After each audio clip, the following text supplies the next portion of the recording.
Shmuel goes in to talk about Yisro. Rashi brings it down over here. What did he hear? Rashi brings either two or the three things that he doesn't get involved in the machlekes about Matan.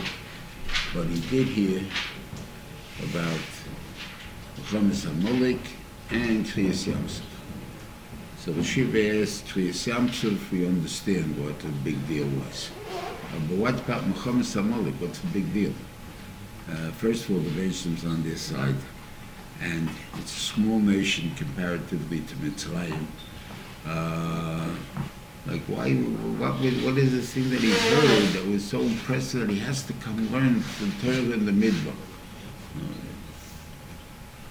I think that the pshat is Shiva mentioned that there's such a bad nation as Amalek, which means that they're willing to put their lives in line to uphold their concept of kfirah. They don't believe in God. Okay, there's no such thing as a God. So what does it mean? That means there was no miracle. So what happened in Mitzrayim somehow? There was every market that happened was a natural market. They got COVID, and then all the B'chayrim got COVID. And whereas Lav Davke B'chayrim, you see a lot of people died, other people died. And then the Lav Davke, this is Lav Davke Kriyas Yamsuf, the way the what he called it, translated it, we spoke about it, that it's a little puddle, what do you call it, the Jewish Publication Society. It's a little puddle called Kriyas Yamsuf, and the Sieve reads, and the thing that, I don't know if I mentioned later, but I think that the actual translation of the word read, why pick on a Red Sea? Why is there a Red Sea? Ever saw a Red Sea? See, that's red besides the denial that he made into blood. Nothing else is red. Why did he call red? The Black Sea, I hear, it looks black. Blue Caribbean said it looks blue. Whatever it is there, green, it something looks green. But red, there's no red. So I think I heard once, or I saw once, that they used to spell in Old English, how they spell reed was spelled R-E-D. So therefore, it's not a kasha, so he's even fairish that the Yamsuf was called the Sea of Reeds. The Red Sea was the Sea of Reeds, and it's a very big sea. It's not a little sea. Okay.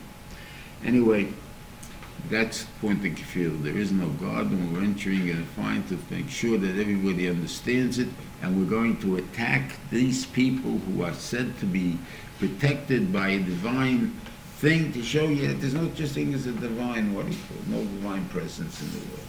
That's what they put their lives on stake.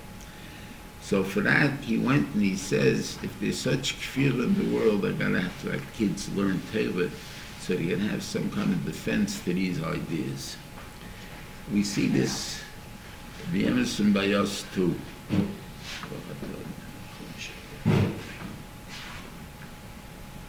Yeshivas were around from the beginning of time. Why? Because you want to teach Das Hashem, so you need a Rebbe, you need a Messiah, and you pass it on. Girls had no education system until Sol Shnira. That's so in the 1920s, something like that. So this whole system, Besyankivs and everything else that existed, did not exist till then. It's like, what happened? What made the world all of a sudden decide you should have a Beis Yaakov? So I think the answer is very simple. Yidden men traveled all over the world, and because they traveled all over the world, they had to have some kind of system in themselves, and the sense of attitude why they should be protected from all the inyanim of the world. And women stayed home. So the Kvayda Basmela Penima. So she was home, and therefore she had no contact with the rest of the world, and therefore it was not necessary to teach her anything. Anything that she needs to know to be a Fuma Balabas, they shall learn in the house. I don't have to teach her. I'm not going to teach her Day anyway. I'm not going to teach her Choshemish, but things that I have to tell her, teach her, but I'm not going to, because we don't teach that now either. So it wouldn't have been. But when the communists came in, and all of a sudden, men and women started drifting towards communism, the youth. and especially women, because this is the first time they found this concept of equality, point of it, we can rise up on our own and stuff like that, and they came and they all moved in to become, they joined the party. And there, Soroshinira saw the needs already, that it was important that they have some kind of defense against communism and their belief in God and everything else. And the Hasidic, I don't know how much they had the communism yet, because they were more in the Romania and Hungary, that they still had kings and they still had they were more, if anything, they were fascists more than they were communist. So therefore, that wasn't that necessary. In America, all of a sudden, all these other base somethings that have different names, different women names, they are Hasidic, generally Hasidic institutions.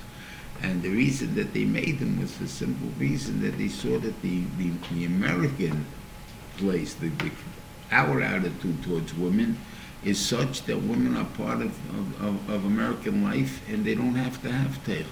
They can go away in the sense we have to teach them what's right and what's wrong, and that's the important part that they made yeshivas for the women. And that was what he heard. And when he heard that, the things, he went it for men. That time it wasn't for men either, so he went for men. The Shiur said another word of Vacht. He took his 2 children with him. What do you call it? Eliezer and Gershon. And it says Ger, Yisi V'Eltzanchia, and the Batzilei Mechel Pare is Eliezer. So in reality, the name should have been just the opposite. The older word should have been called by Yatzileni Eliezer, because by Yatzileni Mechel Pare. That happened before he became a Ger B'Eltzanchia. And now, afterwards, he's a Ger B'Eltzanchia. So he's a Gershon. So Shiva said no.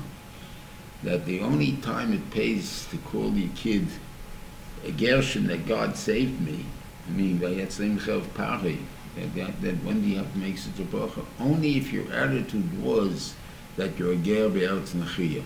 Once you become that it's my land, my place, my thing, I belong, this is mine, then we have a danger. Then it doesn't work. And we see that really, that why is Vayigash has no ending, and after Vayiachsu, but he took hold of the land, then started the Golas. So it didn't start, it started when they took hold of the land. So here also, when you become part of the country, the society that we're in, then that's the thing that we have to worry about. Okay. I think we discussed once why he left the kids, and I don't remember, so I'm leaving that now. Okay. Now Yisro says a very interesting thing. Well, even though let's go to point before. Vayichad Yisro kol hateva shos asher Yisro shlit min Mitzrayim. So there's 2 pshot in Vayichad. One, he was very happy for Klal Yisrael, and secondly, he got goosebumps because of it. Because you shouldn't remember until by Ger, till 10 days, that they're Gerim. I assume that it means if they're only Gerim, meaning Gerim married Gerim. If you're married Jews, I don't see any reason why you can't mention what he called, because they automatically became part of Klal Yisrael, so I think they would probably gain that thing too.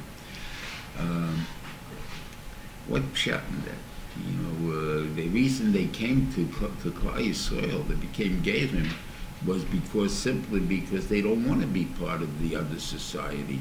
So what do you mean that when they see bad happening to society, like right now, I don't believe that the Democrats or the liberal society we have, the woke people, will have any feelings if the other guys got destroyed. It's say, they maybe say it's too many Americans, will have less Americans, we'll have no influence in the world. But it's past that, To say that such a tragedy happened, it's not a tragedy. These are terrible, and could very well works the other way just as well. They got a lot of the conservatives. You'll tell me that these liberals got blown up. See, they blew themselves up. Nothing to do. So why would I say a guy, the Yid would be so affected by the guy in that sense? I would say though that it's a point of how we speak. And this I know from a case once happened. I mean, we somehow have a reputation among goyim that we're cheap. Jew is a money grabber. He's interested every penny he can get, and whatever it is, so we are to chap on everything that we can. Okay, so that's what they believe. A woman who became a giurus, and a fine giurus, not just a giurus, a fine. Well, it was a thing there that everyone held to such a very good thing, and when it came once an argument with her husband, she called him a cheap Jew. You say you're cheap. Okay, I can have two Jews having a fight over money. Don't say when you're a cheapskate. Okay, fine. But we're not going to call you a cheap Jew. Cheap Jew is because that's what I was taught as a little kid, that you're a cheap Jew. And therefore, even though I'm a liberal, and so much a liberal, I even joined you. Afal my Hasogi of you is a cheap Jew. And it only comes out when we're having a fight. Like this, it wouldn't come out because you don't talk about just things that you don't really know and believe. But when you're talking about just to hurt somebody, you take all the language you can get from before and you throw it out there. Anyway, the next pasuk, it says, I think, a shvelazach. Ayeme Yisro, Baruch Hashem asher Yisro eschem miyad Mitzrayim. I'm sorry. You pasuk it out, and the pasuk after that. Ati Yadati. Now I know, Yodel Hashem Yikol Elohim, that God is greater than all the other gods. But because he made Nida Keneged Nida. The guy said, what does that mean? Now I know. Yisro was a ger when way before Moshe came there. This is many years. This is years later. So what do you mean? Ati Yadati. Now I know. I knew before. And the Targum tries to use it. It's even shver. Ati Yadati Kegel Kim Kiyim Israel. So that the Chayyim for sure you know. And that's a lashon. Naaman used such a lashon. Here it says he's greater than all the other gods. That means there's gods besides him. That doesn't make any sense. He didn't believe in idols really. So I think what it means to say is that of course I knew before, no question about it. But what he's telling us is this, that all religions, because there are no other gods, are all man-made. And if they're all man-made, they're all built on the way people think. And therefore, if we have a concept of justice, it would be what people think justice means. And I've asked this over many, many times to many people. You should think about it yourselves. What does justice mean? In most cases, obviously, it means whatever the government puts in, enacts as a law, that's judge. Then you have judges that decide who is right and who is wrong. But the idea of what is right and wrong, that's depending on who's in office. Let's say we'll go. I'm not going to go about now or anything, but let's go to Robin Hood, right? Robin Hood was a crook, right? He stole from the rich to give to the poor, right? You see, yet he was a hero because he gave to the poor. So if he was a poor man that's talking, so they'll say Robin Hood was a great man. If you're talking about a rich man who was talking, they say he was a crook and he's a terrible person and he should be shot. Right? So the question of which laws we should abide by. The communism, they feel regarding equality, they killed people. Now we just give out the land any way we want to. If you had a capitalistic country, it wouldn't be that way. So obviously, you'll have different ways of judging. So what is right and wrong is depending on who's in office. It has nothing to do with any concept of right and wrong. It's only whatever's in office, that's right and wrong. That would be Kol Elohim, every other God that goes in that concept. But God is greater than them, and the only one greater than all of them. And I only saw that now. Shazodu Aleim, the fact of Midah Keneged Midah. What the Benishim has done, he's punished the Mitzrayim with the Midah that they punished the Jews. Now the funny part about it is, how does that fit into what I see as justice? The essence, whatever you do to someone else, that can be done to you.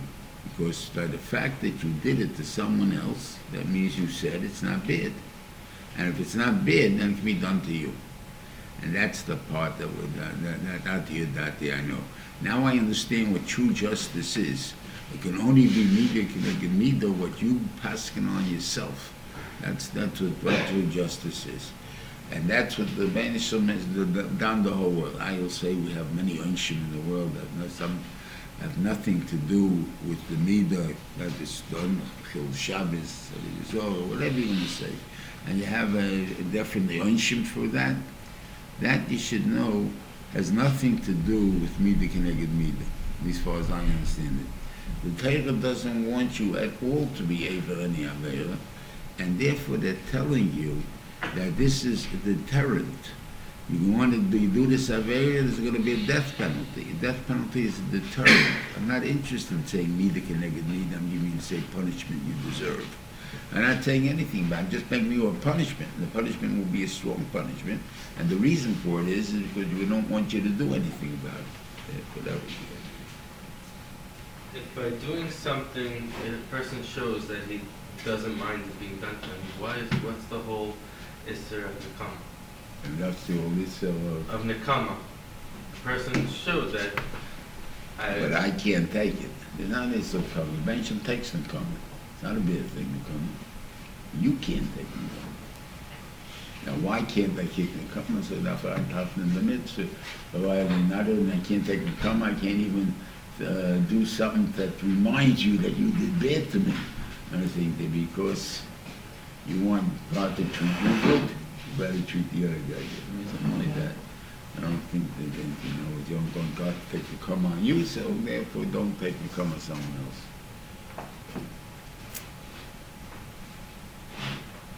Okay.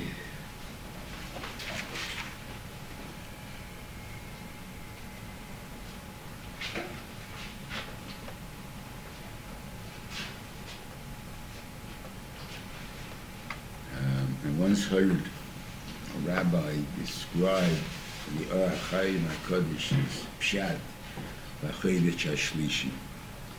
The pasuk is really out of order. The third month when you went out of Mitzrayim, you came to Sinai, right? Okay, that's fine.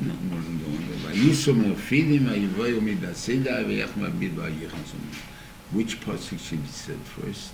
The one that they left feeding.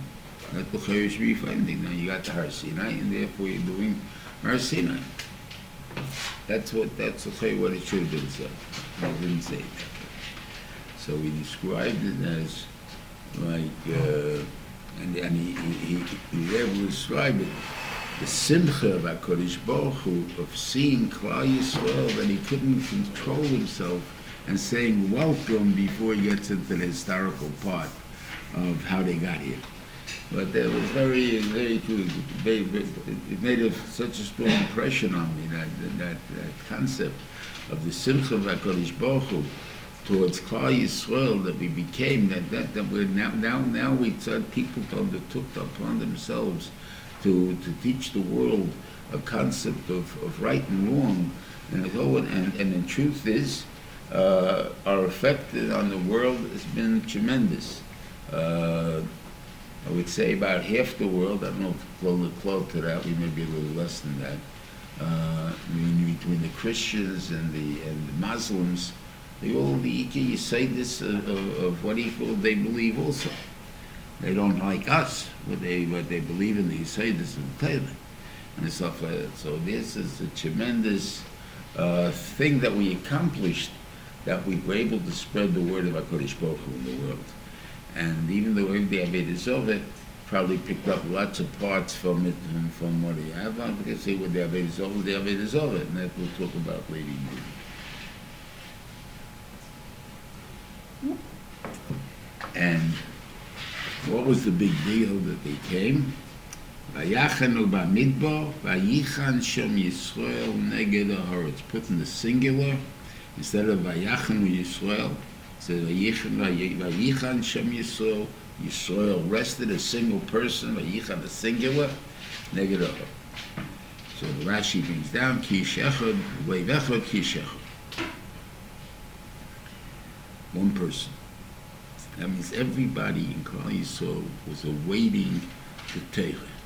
We want to hear what God wants from us, right?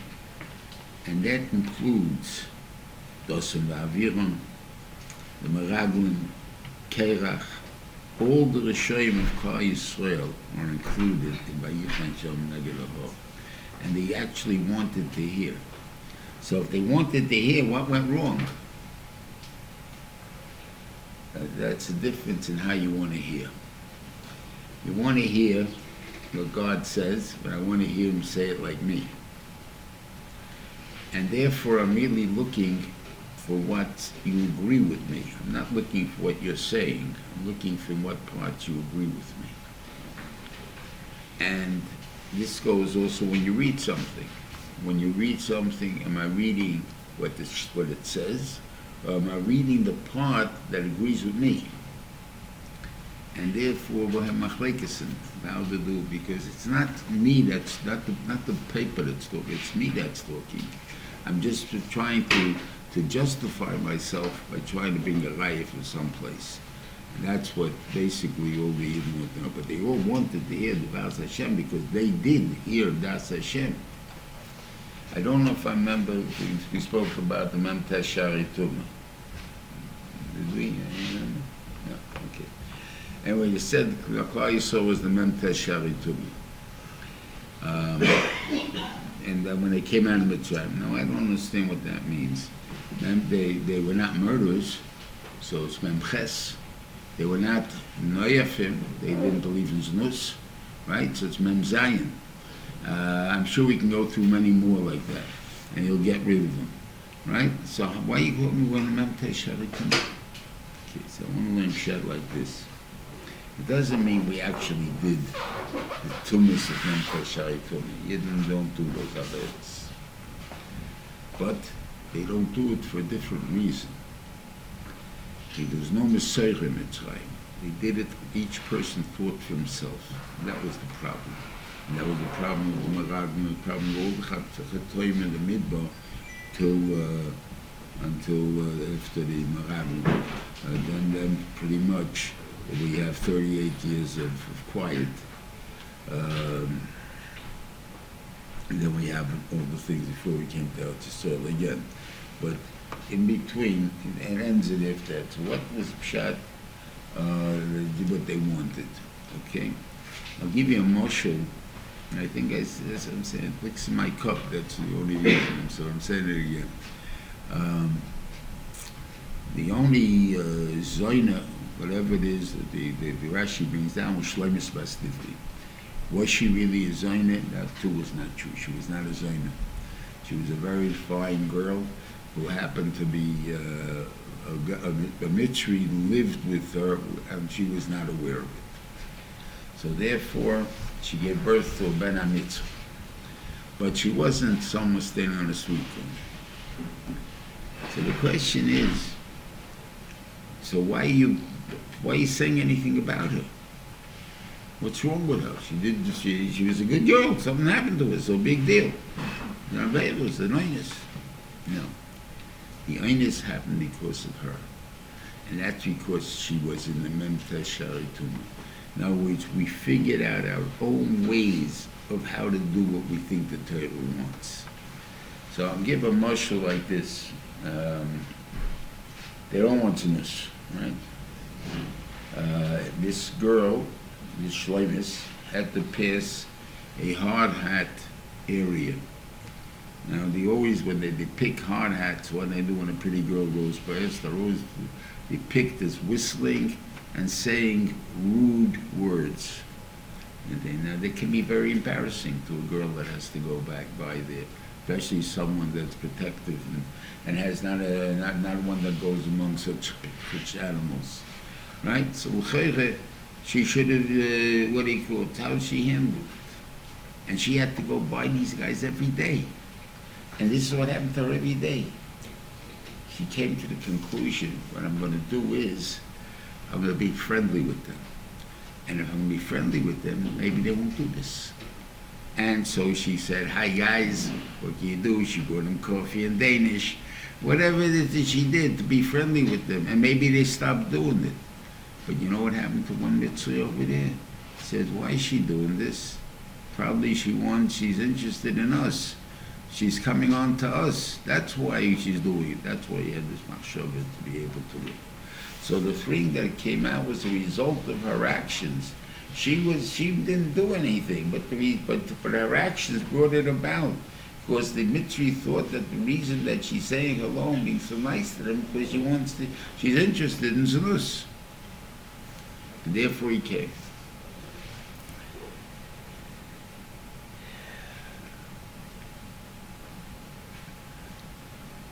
And anyway, it's okay. Vaishal came and he told her, you got to speak to the Beis Yaakov, which are the girls, and then to the Yisro, where the girls got to be softer, but the girls are the Eza Kenegde, like I explained in Eza Kenegde.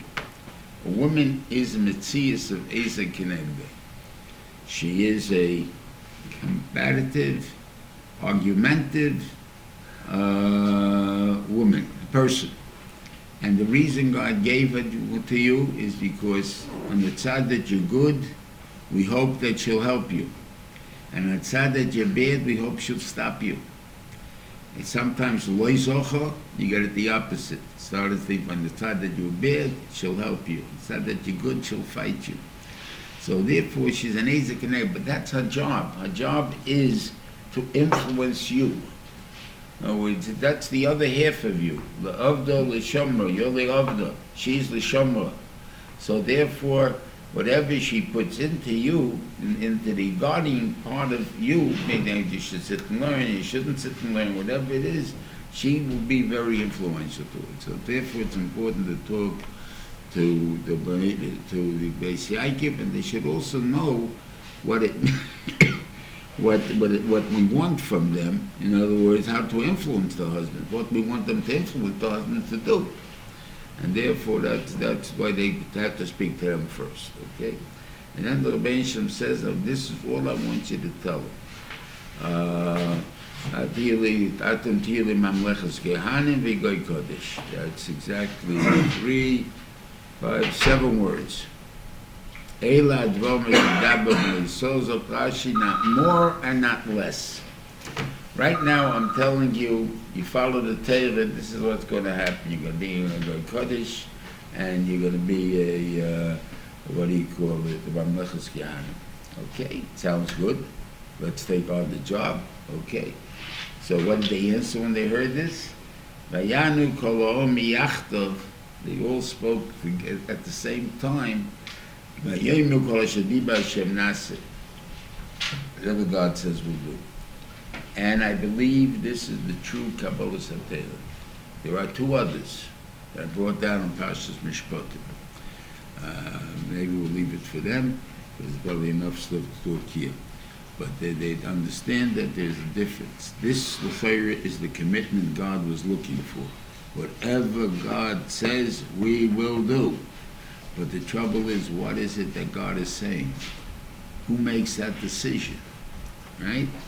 So every Jew himself will be making that decision. So that we know that they all mean to do the right thing, it had to be yachdav. We had to all speak at the same time that we're making this commitment. But what the commitment is, we have 600,000 different versions of what that commitment was. That's the problem. But this would have been, it's really sufficient and we would not have needed to talk about Nasa and Nishmat in Mishpat.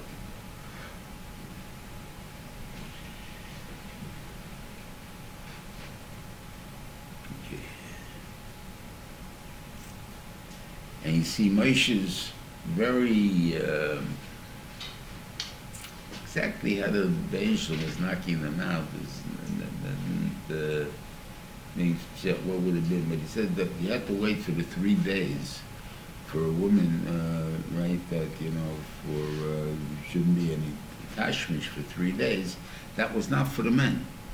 The men go to the mikveh that day, and therefore the next day they're torn.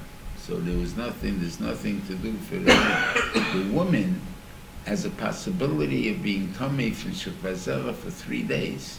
So therefore, the fact that Moshe Rabbeinu waited 3 days was for the women, not for the men. And that was a point because without them at Har Sinai, there is no Har Sinai. There is no Kabbalah Satera. And let's read it.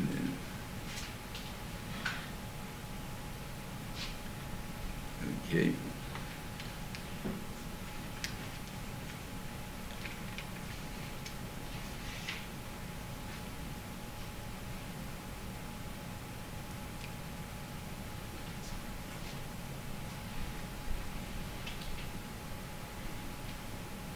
Moshe says to an interesting how, and this is a yisod, that's a basic yisod. It says, eventually was trying to warn Moshe that nobody should be on the mountain.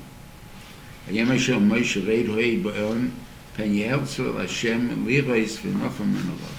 want to see what's going on. And to be a great show. I mean, when the fireworks show that people what they had. So everybody's going to want to see it. So they may get close, touch the mountain, and they'll die. Right? That's what the Benjamin is saying to Moshe.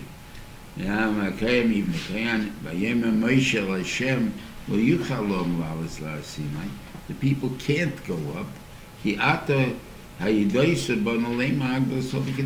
told us not to go up. We can't go up. That means it's not pshat, we may not go up.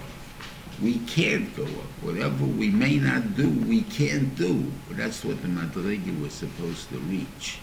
When the person, the intervention, gives us a mitzvah and Torah, what we can't do, what we're not allowed to do, we can't do. It's not like that. And think about it. I'm not telling you there's certain times because arayis and stuff like that, there's tremendous yitzhar. But in a way, food is a bigger yitzhar than arayis is. I mean, because life is more important, right? And a guy, no matter, let's say he's fasting 2-3 days already, right? Really in the bare thing, and there's a McDonald's over there, and he can go into McDonald's and get something to eat. He's not going into McDonald's. He's going to look for some kosher dump or a supermarket that sells some kosher food and eat that, or vegetables or fruit or whatever it is, and not eat the tafas. Why not? You're hungry, aren't you? You're starving, aren't you? You have a big yetzer hara. No, but I can't eat tafas. I can't eat it.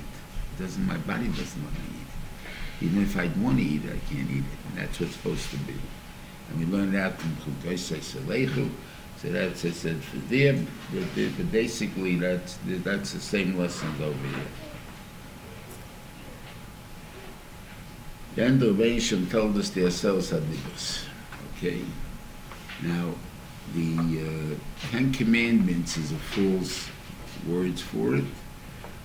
Because there are really 14 commandments, but there are 10 sayings, and that's why, what's it called in Greek, 10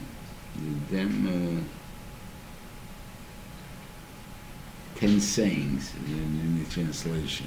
And by us, that's the word, Tzeros Hadibros, 10 sayings. The Dema means 10, whatever it is. But to figure out the word that they are, so there's 10 sayings, and there's more. Decalogue. Okay, Decalogue. And I said Dema. I'm sorry, you're right. Decalogue. It's the Greek meaning 10 sayings, not 10 commandments.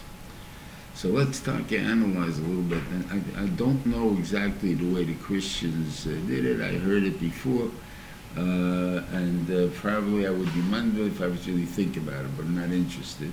They do not touch up the Ten Commandments the way we have it on the things. They have completely different. They haven't. Haneche Hashem is not a mitzvah by them at all, and it's one is Le'ilcha Le'imachei L'Aponai, and secondly Ascha Pesel. We'll talk about that in a minute. There's the difference between the two. But it says that I'm the God that took Yadam out to Tzvayim Bebeis Avodim. That's the part that you have to do. I would think, I don't know this for Rai for sure, but we do know that there's a machlekes if shituf, if goyim are also in shituf, where they believe in the Trinity. Is that automatically say that they believe in idolatry?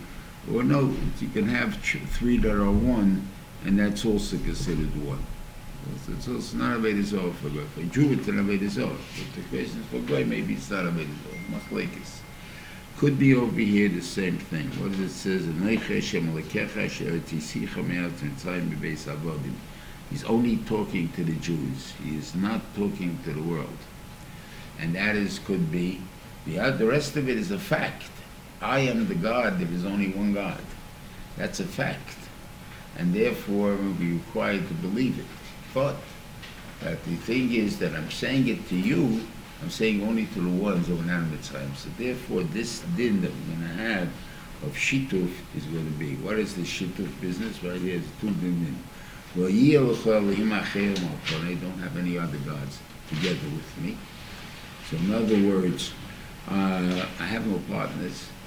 I'm it. And if you want to have Untitled Chapter, Yisro, Hashem Elokeinu, Hashem Echad, doesn't mean that he's one, just simply one. There are many. The Greeks have thousands. He has one. And then how does he control the world?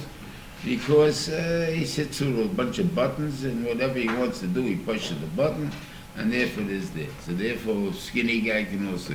No, that's not what the God is. God is infinite.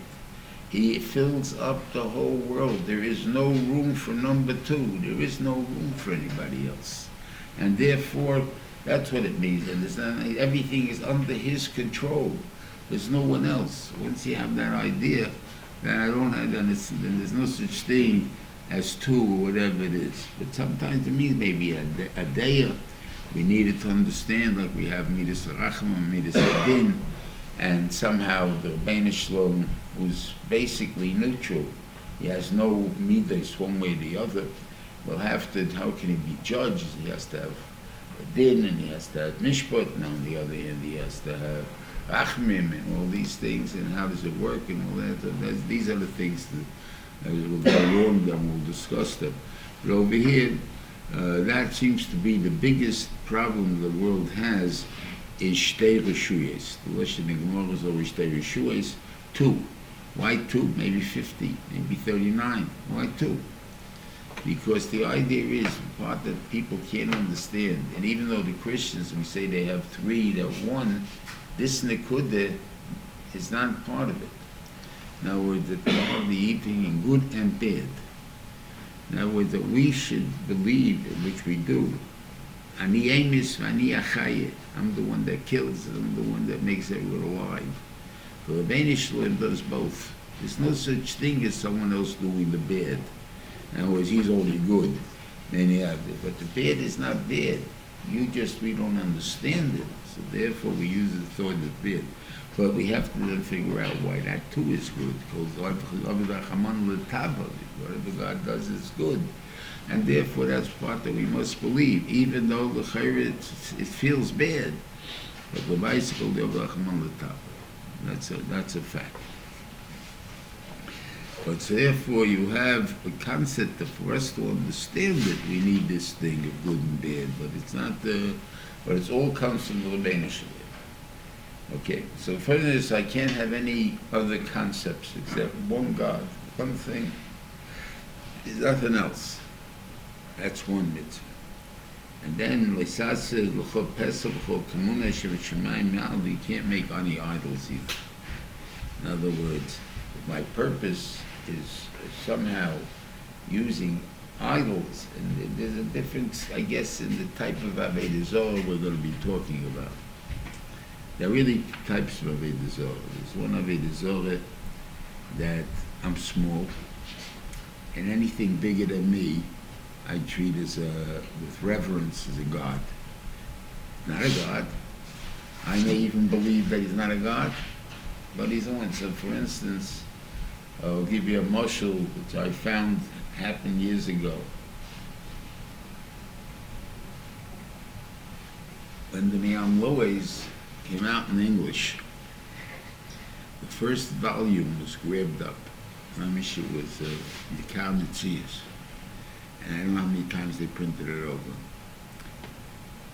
Finishing the set, I don't know how many actually bought it. And the reason why the first volume was so important, there's many volumes they had. Why was that so important? That had this effect. Because in it, in Parshas Bereshis, he describes a lot of the Kabbalah Dikei, and he gives names of the Malochim and so on. And that everybody had an interest to know about, a little bit of Kabbalah, how things happen. Not necessarily interested in the Pshat, but the Kabbalah part they were interested in. But what happened? Problems with that. Because people then started doing Avodah Zarah, but a different kind of Avodah Zarah. I don't remember what he put, what the names of Malachim there, but he describes how Tefillah works. And that the Malach takes the Tefillah and he delivers it to HaKadosh Baruch Hu. Right? So in other words, this is it.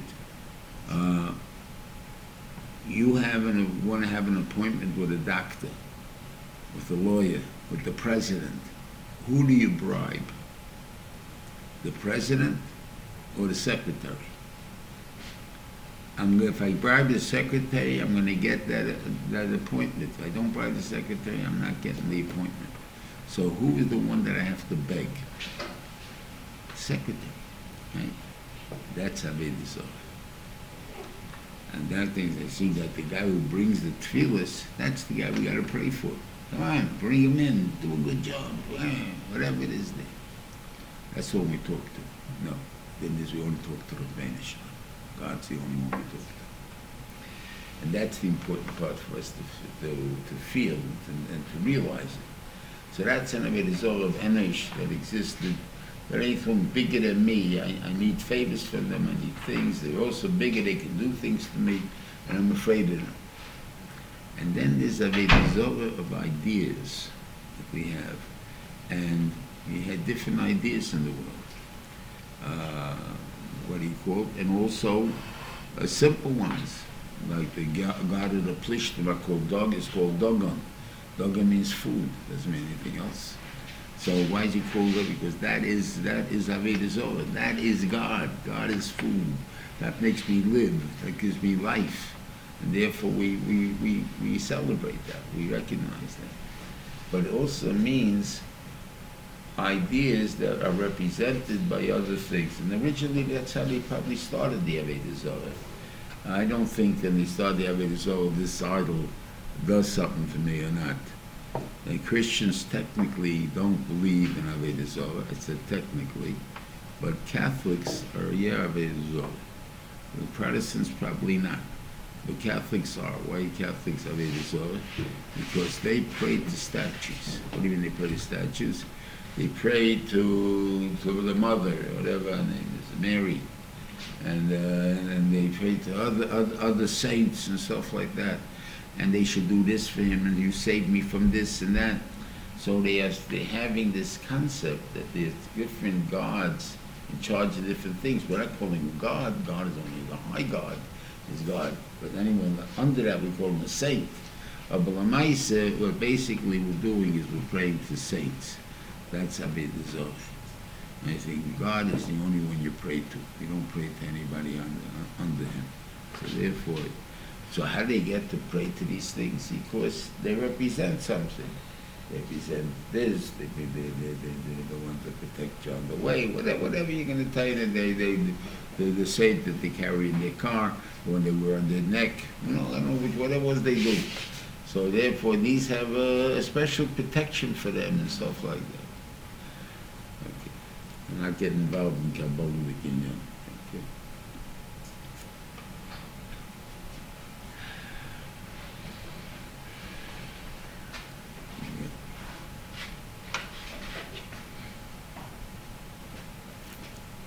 Now,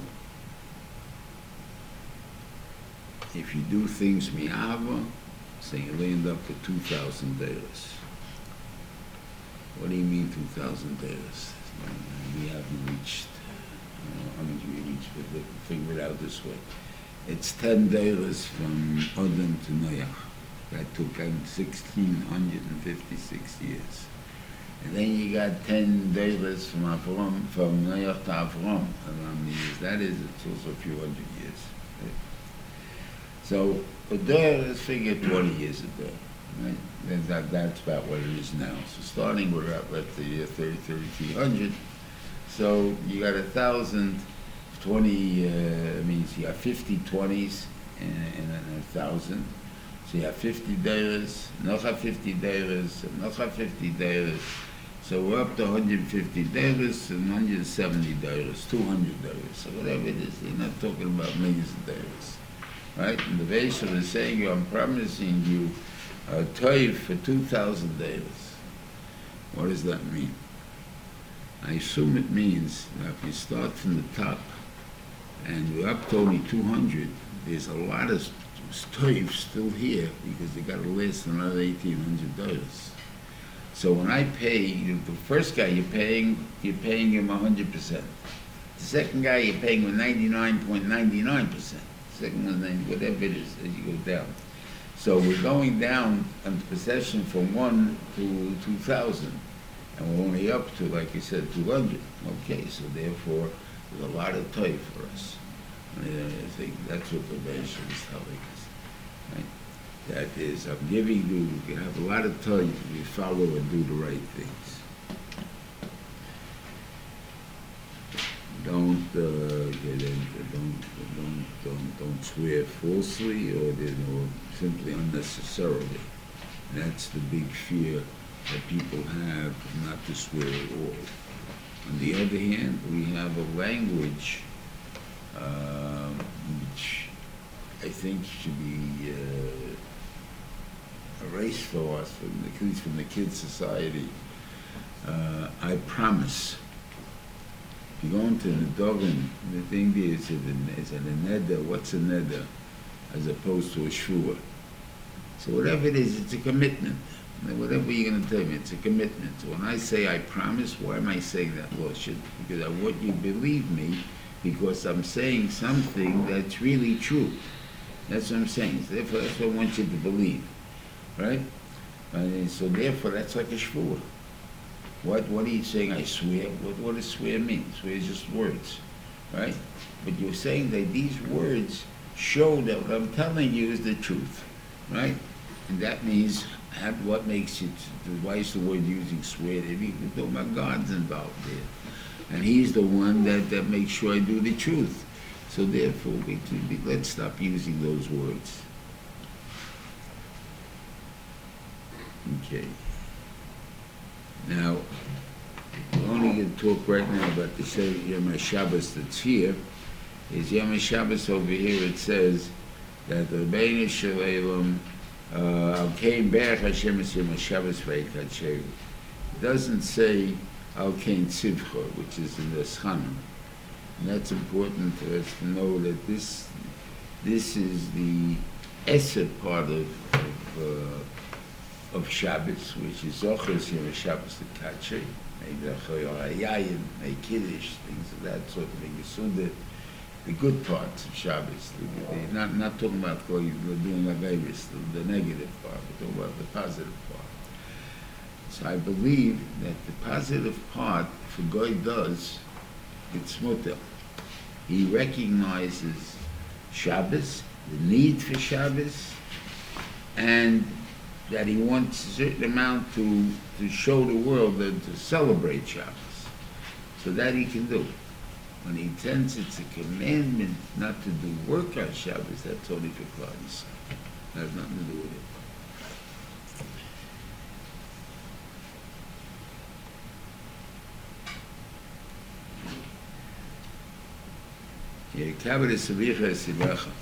Interesting.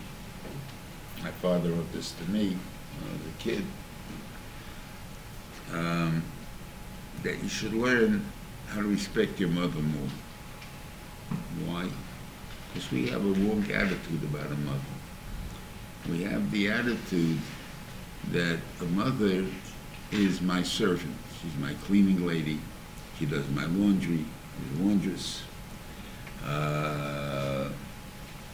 She's the room. She's a shopping lady. She's my cook. She's my waitress. I mean, there's a lot of things that a woman does that is work, shifchus. So you may get into your mind that that's what her job is. She's a shifcha. In other words, how do you get a free shifcha in the house? You marry her. And therefore now you got a free shifcha. But that's not the way it works, and I don't think the woman is going to agree to it in any way. All of us, like in the beginning of the Seder, which I forgot to discuss, it says, who came to eat? It says, Yisro brought korbanos. And who came to eat by them? Aaron, Zikna Yisrael. It doesn't mention Moshe. So Gemara asked Moshe, where was he? So he was serving them. Serving him, Moshe is the Melech. Moshe is the king. When we serving them, doesn't mean he was serving them as a waiter. He was serving them as a host. The difference between a host and let's say, a bartender, don't pour me a drink, right? But a host wants me drinks, he wants to be mahanami. It's really his, but he wants to be mahanami. That is the job of a host. Therefore, that's not obvious. That's Bibles. Then there's a guy that works, so I'll make you a dress, and so you like it, you'll tell my boss, maybe he'll give you a tip. Whatever it is, that's the only reason I do it. I have nothing to wanted to do to give you a good time or not. It's irrelevant. It's not my stuff. I'm not interested in doing it. You want a drink? Obviously, I'm in charge of giving out the drinks. I'll give you a drink. So the point is, being a boss, the woman is the boss in the kitchen. She's the one that's telling you what has to be done and everything else. Now, there's also, now that we're up to this point, the Gemara Paskins of Shemocha Kvedi Mochu. That applies to the mother too. So the Marsha says that only applies to the father doing for you. I mean, for Gel, you doing for the father, that means you sat in his chair, you didn't stand up for him, you didn't bring him food, he's mochli, he doesn't care. What about for him to do for you? That he said, that's also. So that means, that's why I said the mother, how is she allowed to cook for me? Because she's not cooking for me because she works for me. She's cooking for me because she wants me to mahanami. She wants me to have a good time. She wants me to feel good. The question becomes, how do you ask your parents to buy things for you? Or how do you tell your parents when you don't like something? Something like that. So obviously that's not a very good thing. You can't really do that. Right? But how do I tell my parents, like I'm a little kid, I have no money, and I'm asking you, they gave me an assignment from school to buy all these paper goods, and I mean, whatever they have, loose leaves and loose leaf paper, and all these books that I have to have for school, and I have no money. So how am I going to get it? So I said, Ma, I got to buy me this thing, you got to buy this, that's the way we talk, right? That's not the way we're supposed to do it. What I think we should do is really put, most of us have something on the refrigerator anyway, whether it's the Nachas reports or whatever it is. So we have a list. And the list is what we need. We don't tell anybody to pick it up. Whoever goes shopping picks it up. It could be a kid, it could be what he called, whatever it is there. But even if not, it's not a point. This is what's missing in the house. That I have no loose leaf paper and I need loose leaf paper. That's missing. I don't have it. I'm not telling you have to buy it for me. But this is what I have, but I'm missing. And then all of a sudden, my mother sees that, she will make sure I have what I need. That's basically what it means. One of the Avedas, that goes into the Avedas is Leisachmoid. Now, what does that mean, Leisachmoid? Don't desire. It's a very hard thing to do. Leisachmoid, I desire a thing, I don't desire it, I desire it. But you're not even an Yisro until you do a Maaseh. That's a machshove. I like what you got. I would like to have it too. But that's the machshove. What are you doing for the Maaseh? That's where you have a problem. In which we, unfortunately, don't think take it too seriously, because we see we pay for it, so therefore it's a guy wants to move into your neighborhood, right? And he goes over to a guy and he says, I see you have a nice house. I'll offer you $1 million for it. That's quite common now in a Jewish neighborhood. $1 million for a Jewish neighborhood is quite common. I'd like you to buy your house, $1 million. I'm not interested. I'll give you $1.5 million. Please. I love living in this neighborhood. Please leave. I'll give you $2 million. Again, till he gets me to $5 million. And all of a sudden, the guy said, with an offer like that, how can I not sell it? Here, take the house and give you the $5 million. You were able to sachmid with a maaseh. I want your house, and I'm going to do what it takes for me to get it. That's lo sachmid. Now the thing is, I come in, I offer a house. I want to know what the guy is for sale. So okay, that's a fair thing. I'll ask him maybe if he normal price, maybe the first price offer, maybe the second even, to see that it's maybe he feels that what actual house is worth something. But when I'm trying to buy him, no matter what the price is, I want your house. That's what he's saying. And unfortunately, we get that. That happens quite often. They move into a neighborhood, and there's one Jew who's this, and we bid against each other, and the thing there, it's not a very good thing. There's other Yisroim that are involved. That one also was involved.